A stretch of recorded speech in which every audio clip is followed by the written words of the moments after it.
So when you think of this and you think of busyness, what comes to your mind? A lot of activities, a lot of things that you're doing, trying to get done, kind of spinning your wheels. Also, it could be a storm where you feel like all of these things are raging in the storm and activities that are happening and things are flying around. And yes, a lot of work is getting done, but is it work that is getting you to your final destination? It is work that is getting you to your vision. Is it the work that is getting to where you desire to be? And oftentimes when we think of busyness, it's chaos, but it's not focused and it's not centered work. So we're getting a lot done, but at the end of the day, we oftentimes don't feel accomplished. So let's change this mindset. Let's move from this busyness of chaos into centeredness. Yes, centeredness, where you are doing actions and activities and you're doing work, but it's centered to where you want to be. So defining your vision, defining your values, defining your core, and then how do all of those activities help move you into that space? How do all of those activities help not just that you're doing things, but you're doing things intentionally? So even I liken this to jazz. I like jazz. It took me a second, but now I like jazz. When I think of jazz and I hear it, it's a lot of instruments and they're kind of playing and doing their own thing. But at the end of the day, the music is focused and there's a common beat that they're playing along. So yes, it may seem like, oh, there's a lot going on, but still under the common thread of the same beat. Now you take that analogy and say, okay, now let me get a bunch of 6-year-olds in a room and let everybody play an instrument. You're going to get a lot of noise. You're going to get a lot of things playing, but not necessarily to the same beat. And I said necessarily. They're not playing to the same beat. They're just playing their instruments. And that's how I liken centeredness versus busyness. Yes, we want you to get things done because you have great goals, you have big things you want to accomplish, but it needs to all be aligned to your vision, your values, and your core. Not that I'm doing these things and at the end of the day, I don't feel accomplished. I feel like I'm going up the hill in roller skates. That's that busyness mentality. So when people say, I'm busy. All right, but are you focused? Are you intentional? Are you purposed in your activities? Now that's a whole different ball game.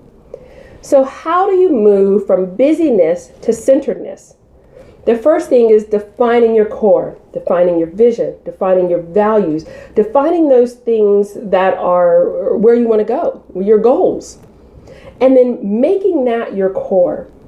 And then from there, say, what activities am I doing and are they aligned to my core? If they are, how do I say short term, this is how long it's going to be, long term, these are the things I need to do. What are some things I can delegate? I don't need to do everything. So what things can I give off to someone else who can do those for me? Who that may be their skill set, their passion, and that's something they can do on my behalf. And then what are things that I'm doing that is nowhere close to my core? And what things do I need to stop doing?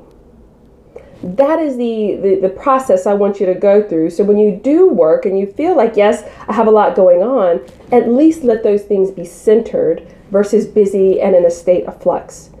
And oftentimes when you make that list, you'll see a lot of things that you're doing that you don't need to be doing. So let's cut those things out.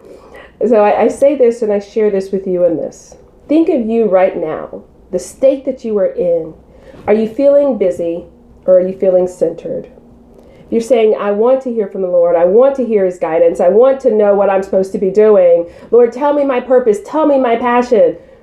If you are in this state of busyness, you're not going to hear him because he doesn't speak in the chaos. He speaks in peace.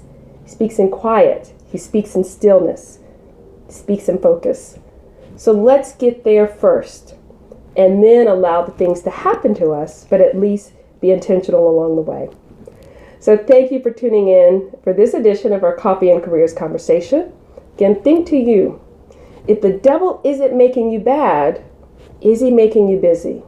And how do you move from busyness to centeredness? Michelle Glover with Journey Unlimited. Thank you for tuning in to this edition of our Coffee and Careers Conversation. If you like the content, if it encouraged you, if you think it will encourage others, please share with your networks. And you can also follow me online at journeyunlimited.com, as well as on social media via Instagram at myjourneyunlimited and Facebook at myjourneyunlimited. Thank you so much, and I hope you have a wonderful rest of your day. Bye for now.